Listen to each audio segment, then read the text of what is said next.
Hi hello నమస్తే welcome to our channel Anil loco pilot. Difference నేను పొద్దున ఈరోజు టైం దొరికింది వీడియోస్ చేశాము. CBT1 క్వాలిఫై అయితే ఏంటి, క్వాలిఫై కాకపోతే ఏంటి, CBT2కి ఏంటి ప్రిపరేషన్ మెథడ్స్ ఏంటి అనేది నాకు తెలిసిన విషయం చెప్పాను. అది మీరు వీడియో చూస్తున్నారు. ఫైన్. చాలామంది CBT టెస్ట్ అంటే సైకో టెస్ట్ గురించి 70% 30% గురించి చాలామంది కన్ఫ్యూజ్ అవుతున్నారు. యాక్చువల్లీ ఇంత షార్ట్ స్పాన్ టైంలో సైకో టెస్ట్ గురించి మాట్లాడడానికి నేనైతే ఎంకరేజ్ చేయను. బట్ దీని గురించి కూడా ఒక వీడియో చేసి వదిలేస్తే మీకు కొంత క్లారిటీ వస్తే మీరే దీన్ని పక్కన పడేస్తారు కదా అనే ఉద్దేశంతో ఈరోజు ఈ వీడియో చేయడం జరుగుతుంది అబౌట్ CBT టెస్ట్. ఈ పెడుతున్న మీ 5 నిమిషాలు ఇప్పుడు ఈ వీడియో కూడా మీరు CBT2 కోసం యూజ్ చేస్తే మంచిది. బట్ దాని తర్వాత ఉండే ఫర్దర్ ఎగ్జామ్ ఇది కూడా ఇంపార్టెంటే కాబట్టి దీని గురించి మీరు చాలామంది అడుగుతున్నారు. చెప్పేస్తే ఒక గొడవ వదిలేస్తుంది, మీరు తెలుసుకున్నాక పక్కన పడేయచ్చు అనే ఉద్దేశంతో ఎప్పటికైనా చేయాలి కాబట్టి ఈరోజు చేస్తున్నాం. RRB, ALP, CBT psychology test. ఈ సైకాలజీ టెస్ట్లో మనకి 5 బ్యాటరీస్ ఇస్తాడు. 5 బ్యాటరీస్ అనే బదులు బ్యాటరీ అనే వర్డ్ని తీసేయండి. ఈ 5 టైప్స్ ఆఫ్ టెస్ట్లు ఏంటి అనేది మనకి మెన్షన్ చేయలేదు. ఎనీ టైప్ ఆఫ్ టెస్ట్ అంటే ఏదైనా ఒక 5 రకాలు మీకు ఇవ్వచ్చు. ఎనీ టైప్ అక్కడ మనకు మెన్షనింగ్ లేదు. మేము ప్రిపేర్ అయ్యే ప్రాసెస్లో కూడా అంటే మనం ప్రిపేర్ అయ్యేటప్పుడు కూడా ఏం ప్రిపేర్ అవుతామంటే డిఫరెంట్ మెథడ్స్లో ప్రిపేర్ అవుతాము, డిఫరెంట్ టైప్స్లో ప్రిపేర్ అవుతుంటాము. వాటిలో నుంచి లక్కీగా మనకి ఏదైనా వస్తే హ్యాపీ. వాటికి కాకుండా వచ్చినా కూడా ఈ మధ్య నువ్వు చేసినటువంటి బ్రెయిన్ ఎక్సర్సైజ్ ఏదైతే ఉందో దాన్ని యూజ్ చేసుకొని నువ్వు మిగతా ఇక్కడ ఇచ్చింది కొత్తదైనా సరే నువ్వు చేయడానికి సైకో టెస్ట్ పాస్ అవడానికి ఛాన్స్ ఉంటుంది. ఈ సైకో టెస్ట్లో ఏముంటుందంటే ఈ 5 ఎందుకు పెట్టాడు అంటే ఒక దాంట్లో నీ వేగాన్ని చెక్ చేస్తాడు, ఒక దాంట్లో నీ ఖచ్చితత్వాన్ని చెక్ చేస్తాడు, ఒక దాంట్లో నీ విజన్ ఎలా ఉన్నదని చెక్ చేస్తాడు, ఒక దాంట్లో నీ డెసిషన్ మేకింగ్ పవర్ ఎలా ఉన్నదని చెక్ చేస్తాడు, ఇంకొక దాంట్లో ఓవరాల్గా నీ పెర్ఫార్మెన్స్ ఏమాత్రం ఉన్నది అనేదాన్ని చెక్ చేస్తాడు. ఎందుకంటే ఇప్పుడు నువ్వు ట్రైన్ రన్నింగ్ స్టాఫ్ అవుతున్నావు కాబట్టి సంథింగ్ ఇస్ హ్యాపెన్. సైకాలజీ పరంగా నువ్వు సరైన నిర్ణయం తీసుకోగలుగుతున్నావా, ఖచ్చితమైన నిర్ణయం తీసుకోగలుగుతున్నావా, వేగంగా నిర్ణయం తీసుకోగలుగుతున్నావా, ఆ నిర్ణయము ఆ సందర్భానికి సరైనదేనా, అలాంటి సందర్భంలో నువ్వు తీసుకునే నిర్ణయం అనేది సరైనదే అని నిర్ధారణ రావాలంటే నువ్వు జాయిన్ అవడానికంటే ముందు సైకలాజికల్లీ యు ఆర్ వెల్ అని ప్రూవ్ చేసుకోవడం కోసం to check the different abilities of a candidate according to the psychology అనేది ఈ ఎగ్జామ్ అనేది కండక్ట్ చేయడం జరుగుతుంది. Right, fine. ఇప్పుడుంటే మీకు ఫస్ట్ మీకుండే పెద్ద కాన్ఫ్లిక్ట్ ఏంటంటే ఇఫ్ CBT2 క్వాలిఫై అయిన తర్వాత ఒక క్యాండిడేట్కి ఆఫ్టర్ నార్మలైజేషన్ 100కి గాను 72 స్కోర్ వచ్చింది అనుకుందాం. అతను పార్ట్ బిలో ఏదైతే ట్రేడ్ సిలబస్ ఉన్నదో ట్రేడ్ సిలబస్ పాస్ అయ్యిండు. ఇప్పుడు CBT టెస్ట్కి అతను ఎపియర్ కావాలి. CBT టెస్ట్కి ఎపియర్ అయినప్పుడు 72 స్కోర్ కనుక వచ్చినట్లయితే after normalization 72 score out of 100 వచ్చినట్లయితే దీంట్లోంచి 70% మార్క్స్ తీసుకున్నట్లయితే మనకి దాదాపుగా 50.4 స్కోర్ వస్తుంది. అతనికి వచ్చేది ఇదిగోండి ఇక్కడ ఉంది 50.4 స్కోర్ వచ్చినట్లయితే ఇప్పుడు ఇందులో ఓవరాల్గా ఇప్పుడు మనకి 50.4 ఉన్నది. CBT2లో ఉన్నటువంటి పార్ట్ బి నువ్వు క్వాలిఫై అయిపోయినావు కాబట్టి ఇంక ఇది దీనికి అవసరం లేదు. ఇప్పుడు సైకాలజీ టెస్ట్కి అపీర్ అయినావు. సైకాలజీ టెస్ట్ లోపల నేను ఎప్పుడు చాలాసార్లు మీకు చెప్తున్నా సైకాలజీ టెస్ట్లో ఫుల్ మార్క్స్ రావు, మీకు వచ్చేది మ్యాక్సిమము లీస్ట్ 21 పాస్ అయితే కనుక హైయెస్ట్ 24, ఇంకా అంతకంటే పాయింట్లు వచ్చి ఎవరో భగవంతుడికి ఎవరికో వస్తుంటాయి, ఒకరిద్దరు ఉంటారు. నేను ఒకరిద్దరు గురించి ఎప్పుడు చెప్పను, ఓవరాల్గా చెప్తాను.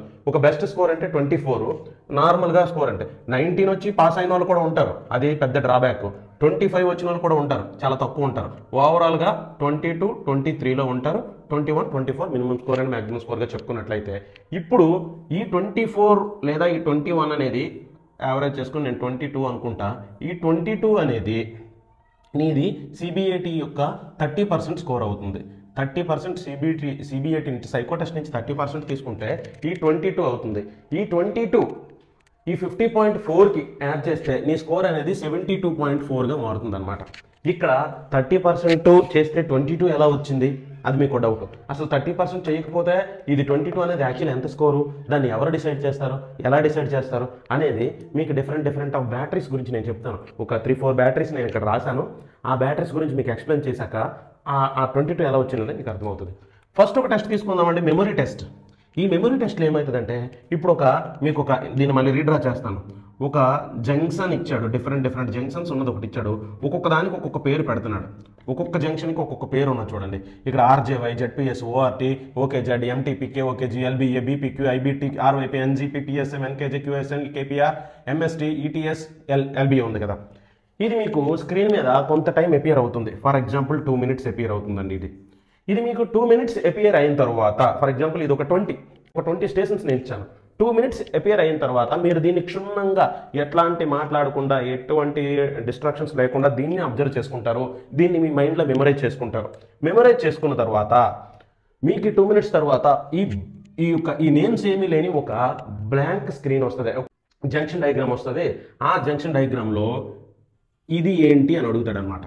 ఇదేంటి అన్నప్పుడు నీ మెమరైజేషన్లో గత 2 నిమిషాలుగా నువ్వు మెమరైజ్ చేసుకున్న దాంట్లోంచి దీని పేరు బీపీక్యూ అని పెట్టాలి. ఫర్ ఎగ్జాంపుల్ ఆప్షన్స్లో కేజెడ్జే, బీపీక్యూ, ఎంటీపీ, ఓఆర్టీ అని ఇస్తే అది బీపీక్యూ కాబట్టి నువ్వు బీపీక్యూ పెట్టాలి. రెండో డయాగ్రామ్లో నీకు ఇదేంటి అని అడుగుతాడు. దీని పేరు ఇక్కడ ఆర్జేవై ఉంది కాబట్టి ఆప్షన్లో ఆర్జేవై ఎక్కడ ఉంటే అది నువ్వు అక్కడ పెట్టాలి. మూడో డయాగ్రామ్లో కేపీఆర్ కోసం అడుగుతాడు. నాలుగో డయాగ్రామ్లో ఎంటీపీ అడుగుతాడు. ఇలాగా 20 క్వశ్చన్స్ అడుగుతాడు. ఆ 20 వాటికి కూడా నువ్వు ఆన్సర్ చేయాలి. ఏదో ఒకటో రెండో తప్పు చేస్తే తప్పు అవుతుంది. 20 క్వశ్చన్స్కి నువ్వు అక్కడ ఆన్సర్ చేయాలి. ఈ టెస్ట్ అయిపోతుంది. ఒక 1 minute 2 minutes గ్యాప్ ఇస్తాడు. గ్యాప్ ఇచ్చినాక రెండో టెస్ట్. ఇక్కడ మీకు ఇన్స్ట్రక్షన్స్ వస్తుందండి. Please memorize the picture shown below and answer the following questions according to the given figure అని అడుగుతాడు. దాన్ని ఈ సైకో టెస్ట్కి వచ్చేసరికి పూర్వకాలంలో పాత రోజుల్లో మనకి మెటీరియల్ ఉండేది. టైం అప్ అనగానే అందరూ పేపర్స్ ఉండేవి. టైం అప్ అనగానే అందరూ హ్యాండ్ రైజ్ చేయాలి. అప్పుడు అలా వచ్చి పేపర్ కలెక్ట్ చేసుకొని వేరే బ్యాటరీ తాలూకు పేపర్స్ ఇచ్చేవారు. ఇప్పుడు అలా కాదు, ఆటోమేటిక్గా కాబట్టి జాగ్రత్తగా ఆన్సర్ చేసిన తర్వాత ముందు ఇక్కడ ఇన్స్ట్రక్షన్స్ అనేవి నీట్గా చదవాలండి. ఈ టెస్ట్కి సంబంధించిన ఇన్స్ట్రక్షన్ అనేది నీట్గా చదవాల్సి ఉంటుంది. అది అయిపోయింది, ఆన్సర్ చేసేసినాం. కొంత టైం తర్వాత ఈ బ్యాటరీ స్టార్ట్ అవుతుంది.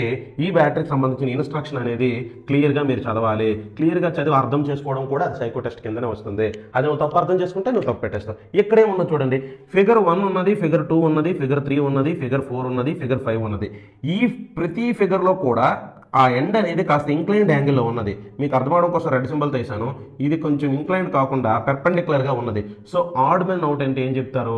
Add man out, choose the odd man out అని option A, B, C, D. ఇక్కడ ఇంకోటి కూడా చెప్తాను. బిలో 4ని పెడతాడు. ఇక్కడ ఏలో వచ్చేసి 2, బిలో వచ్చేసి 4, 3లో సిలో వచ్చేసి 3, డిలో వచ్చేసి 5 అంటాడు. ఇప్పుడు మీరు ఇన్స్ట్రక్షన్ కరెక్ట్గా చదవలేదు అనుకోండి. ఇప్పుడు 1, 2, 3, 4 ఏది ఆడ్గా ఉంది? 4 అనేది ఆడ్గా ఉంది. మనం ఏం చేస్తాం? ఫట్నెల్ 4 అంటే మనకి డి ఆప్షన్ పెట్టేస్తాడు. 2018 సైకో టెస్ట్ సిబిఏటీలో బ్యాటరీ 4కి జనాలు అదే కన్ఫ్యూజ్ అయ్యారు. ఇక్కడ 4 ఇచ్చినప్పుడు ఆప్షన్ 4 ఎక్కడుందో ఆ బిని చూస్ చేసుకోకుండా 4 కాబట్టి డీని చూస్ చేసుకున్నారు. ఎందుకంటే మేము ప్రాక్టీస్ చేసినప్పుడు ఈ టైప్ మేము ప్రాక్టీస్ చేసాం. అక్కడ మాకు 4 అంటే డి అనేది మా ప్రాక్టీస్ టెస్ట్లో ఉన్నది. కానీ ఎగ్జామ్లో మార్చిండు, అది అబ్జర్వ్ చేయలేదు, ఇన్స్ట్రక్షన్ సరిగ్గా చదవలేదు కాబట్టి అక్కడ మిస్టేక్ అయింది. సో ఇక్కడ ఆన్సర్ వచ్చేసి డి కాదు, డి పెడితే నువ్వు 5 అన్నట్టు అవుతుంది. ఆన్సర్ వచ్చేసి బి కాబట్టి అది 4. ఓకేనా? ఇలాంటివి ఒక బ్యాటర్. ఇలాంటివి ఎన్ని ఉంటాయి? ఇలాంటివి 30, 40, 50 ఎన్నైనా ఉండొచ్చు. అంటే ఒక నెంబర్ ఉంటుంది ప్రతిదానికి. దాన్ని ఏ పారామీటర్తో ఆ నెంబర్ తీసుకుంటాడో మనకు తెలియదు. ఇచ్చిన టైం, దీనికి ఒక టైం ఉంటుంది, దీనికి ఒక టైం ఉంటుంది. ఆ టైం ఎంత ఉంటుంది అది కూడా మనకి కరెక్ట్గా చెప్పలేము. ఒక్కొక్క బ్యాటరీకి వాడు ఒక్కొక్క డిస్క్రైబ్డ్ టైం ఇస్తాడు. సో ఇక్కడ ఈ టైమింగ్ అనేది, ఈ టైమింగ్ అనుగుణంగా ఈ నెంబర్ ఆఫ్ క్వశ్చన్స్ ఈజీయే, టాస్క్ ఈజీ. నువ్వు అబ్జర్వ్ చేసుకుంటావు. 20 క్వశ్చన్లు ఇచ్చాడు. 20 క్వశ్చన్లు ఇస్తే నువ్వు ఇక్కడ 16 సక్సెస్ఫుల్గా పెట్టావు, టైం అప్ అయిపోయింది. ఇక్కడ గుర్తుపెట్టుకోండి. ఇక్కడ నువ్వు ఆన్సర్ చేసుకుంటున్నావు, నెక్స్ట్కి వెళ్తున్నావు. ఇక్కడ నువ్వు 18 పెట్టావు, టైం అప్ అయిపోయింది. ఇక్కడ 16 పెట్టావు, అక్కడ 18 పెట్టావు. నెక్స్ట్ ఇక్కడ బ్యాటరీ 3 చూడండి. ఇది కొంచెం డిఫరెంట్గా ఉంటుంది. ఇదేంటంటే ఇట్లాంటి ఒక క్యూబ్ ఇస్తాడు మీకు. క్యూబ్ సెట్ ఆఫ్ చిన్న చిన్న పార్ట్స్తో కూడిన ఒక క్యూబ్ అనమాట. అంటే రూబిక్స్ క్యూబ్లో మనకి ఎలాగైతే డిఫరెంట్ స్క్వేర్ బాక్స్ ఉంటాయో అట్లాంటి ఒక చెక్క పీసులతో ఫామ్ అయిన ఒక క్యూబ్ అనుకోండి. ఈ క్యూబ్లో ఈ సర్ఫేస్ అనేది ఈ సర్ఫేస్, ఈ సర్ఫేస్ అనేది బి సర్ఫేస్, ఈ సర్ఫేస్ అనేది ఏ సర్ఫేస్, ఈ సర్ఫేస్ అనేది సి సర్ఫేస్, ఈ సర్ఫేస్ అనేది డి సర్ఫేస్. అంటే డి ఒక ముక్క, సి ఒక ముక్క, ఏ ఒక ముక్క, బి ఒక ముక్క, ఈ ఒక ముక్క. ఈ 5 ముక్కల్ని నేను జాయిన్ చేస్తే నాకు ఈ క్యూబ్ అనేది రెడీ అయింది. ఈ ఫిగర్లో సి అనే ముక్క ఏంటి టచ్ అయిందని అడుగుతాడు. సి అనేది దేని టచ్ అయిందని ఇక్కడ సి మనం ఇక్కడ చూసినట్లయితే సి ఇక్కడ ఇదే బి కాబట్టి బిని సి టచ్ అయింది, ఇక్కడ సి డీని టచ్ అయింది, ఇక్కడ సి వెనకున్నటువంటి ఈని టచ్ అయింది.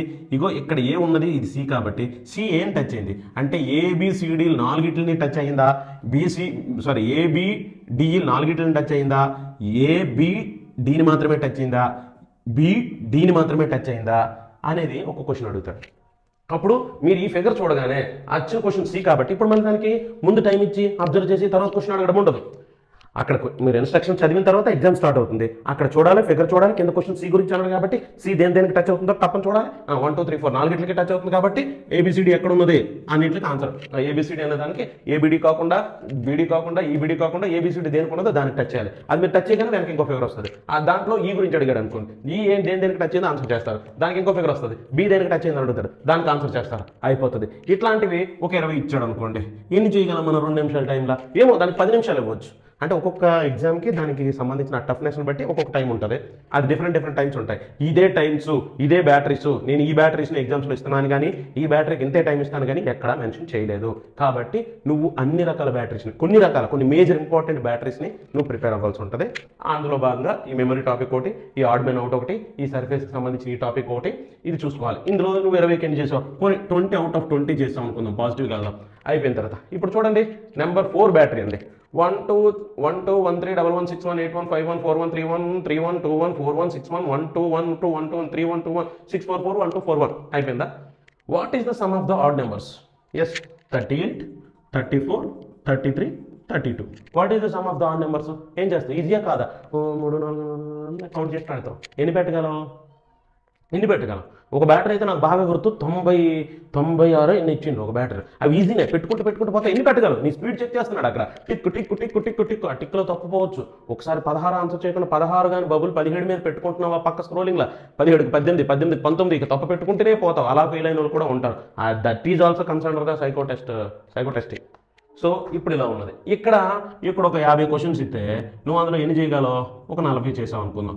ఇప్పుడు ఇంకొకటి అండి, ఫిఫ్త్ బ్యాటరీ దగ్గర నేను రెడ్ మార్క్లో రాశాను చూడండి, rod topics.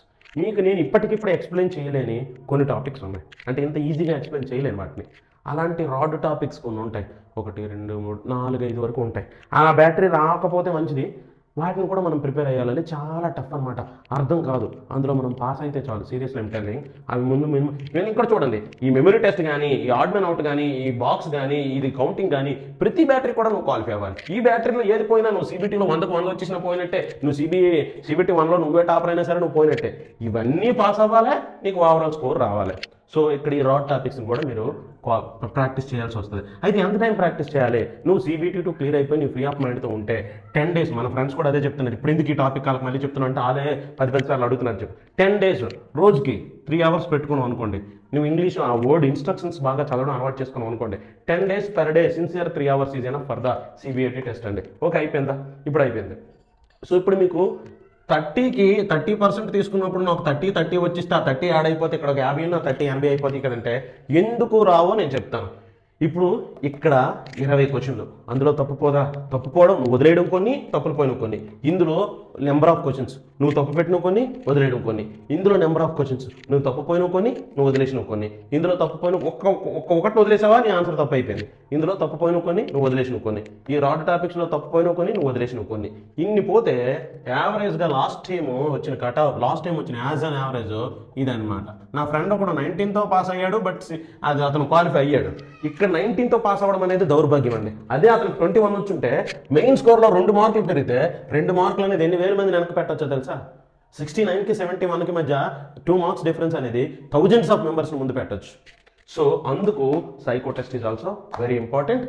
Other than psycho test, CBT 2లో ఉన్నటువంటి part A score is also important. ఇక్కడ నువ్వు షార్ట్ టైంలో చేసే వర్క్, ఇక్కడ నువ్వు లాంగ్ టైంలో చేసే వర్క్, రెండింటిని కలిపి నీకు యావరేజ్ స్కోర్గా అక్కడ ఇవ్వడం జరుగుతుంది. ఇది నీకు CBT గురించి, CBT సైకో టెస్ట్ గురించి. ఇంకా దీంట్లో ఏమైనా డౌట్లు ఉన్నాయా? మీరు డౌట్లు ఫోన్లే కదా, కట్ ఆఫ్తో సహా పార్ట్ 2కి సంబంధించి ఒక వీడియో పెడితే మీరు ఏమడుతున్నారు తెలుసు? అన్న CBT 2 కట్ ఆఫ్ ఎంత ఉంటుందని అడుగుతున్నారు. నువ్వు వీడియో చూసి అడుగుతున్నావు, చూడకుండా అడుగుతున్నావు. ఒక్కసారి అనిల్ లోకో పైలట్ నుంచి బయటకు వచ్చి మాట్లాడితే ఎవరి కోసం చేస్తున్నాం videos? Violence. I don't like it. I avoid. But violence likes me. I can't avoid. అని అనాలనిపిస్తుంది. మర్యాదగా ప్రాక్టీస్ చేయండి బ్రో. ఏదో ఒక డ్యూటీ అనేది మనకు కావాలి కాబట్టి. పిచ్చి క్వశ్చన్స్ అవి ఇంక ఇన్పుట్ కూడా లేకుండా 3 నెలలు మూసుకు కూర్చుంటే ఎవడేమనలేదు. అప్పుడు నాకు తెలిసి డిసెంబర్ ఎప్పటి నుంచో సైలెంట్గా ఉంటే ఎవడేమనలేదు. వీడియో పెడితే కట్ ఆఫ్ల గురించి కూడా అంత క్లియర్గా ఎక్స్ప్లెయిన్ చేస్తే మీరు చూడకండి. అంటే నువ్వు మంచోడు అయ్యి ఉండొచ్చు, నీ మీద నాకు కోపం లేదు, నువ్వెవరో నాకు తెలియదు కాబట్టి ఎలా అడుగుతారు వీడియో చూడకుండా? ఏమాత్రం ఇన్ఫర్మేషన్ ఇవ్వాలన్న చిరాకు దొబ్బుద్ది. సీరియస్లీ సార్, మీరు సీరియస్ అవ్వాలంటే ఓ డౌట్ అడుగుతాను.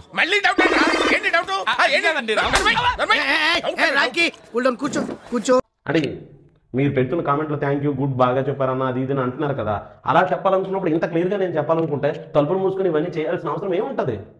సో కామెంట్ పెట్టేటప్పుడు ఒకవేళ వీడియో చూడండి, నెక్స్ట్ వీడియో చూసి మీకు నచ్చింది అన్నప్పుడు మాత్రం అది నిజంగా నేను కాదనుకున్నాను, ఎందుకు అడుగుతారు అనుకున్నాను. కానీ మీరు కామెంట్లో చెప్పండి, ఆ లైక్ చేయండి. నిజంగా నేను అడగను అన్నాను కానీ మీరు లైక్ చేసి మీ ఒపీనియన్ కామెంట్ చేయండి. తప్పు ఏదైనా ఉంటే సమ్ మిస్టేక్ జరుగుతుంటే కనుక బ్రదర్ ఇది మిస్టేక్ జరుగుతుందండి ఇది అంటే నాకు చెప్పండి. ఎందుకంటే నేను ఫ్లోలో మీకు చిట్టి రాసుకొని నేను వచ్చి ప్రిపేర్ అవ్వట్లా. జస్ట్ నా మైండ్లో ముందు వచ్చి అలాగే ఇక్కడ పేస్ట్ చేశాను. ఇవేవి కూడా ఇప్పటికిప్పుడు ప్రిపేర్ అయినవే, ఇప్పటికిప్పుడు మైండ్లోంచి తీసినవే. ఓకే, అది ఇదంతా ఎక్స్ట్రా టాపిక్. ఓకే, ఇదనమాట సిబిఐటి. దీనికి సంబంధించి మీకు క్లారిటీ వచ్చింది అనుకుంటా. You have to concentrate on CBT two part A and part B both. సిబిటి2లో స్కోరింగ్ చేస్తూనే పార్ట్ బి మీద కాన్సన్ట్రేట్ చేయండి. ఉంటుంది నేనే చెప్పాలి అంటే కనుక నా మీద కంప్లీట్గా డిపెండ్ అవ్వద్దండి, నాకు అంత టైం ఉండట్లేదు మీకు అవి చూసి అనాలిసిస్ చేసి చెప్పడానికి. ఆర్ఆర్బి జేఈ పేపర్స్ని రెఫర్గా తీసుకుంటూ, ప్రీవియస్ క్వశ్చన్స్ రెఫర్గా తీసుకుంటూ యూట్యూబ్లో చాలా మంది చెప్తుంటారు కదా, నాలెడ్జ్ సంబంధించిన సబ్జెక్ట్ ఓరియంటెడ్ విషయం ఏమైనా వీడియోస్ ఉంటే చూడండి. మన దాంట్లో నేను సబ్జెక్ట్ రిలేటెడ్గా నేను ఇప్పుడు చెప్పలేను. బయట అవుటర్ నువ్వు లోపలికి వెళ్ళి దిగాల్సింది నువ్వు అది ఏ సోర్స్ తీసుకుంటానో తెలియదు, కానీ బయట ఈ విషయం జరుగుతుందని మాత్రం నేను చెప్పగలను. Okay, thank you.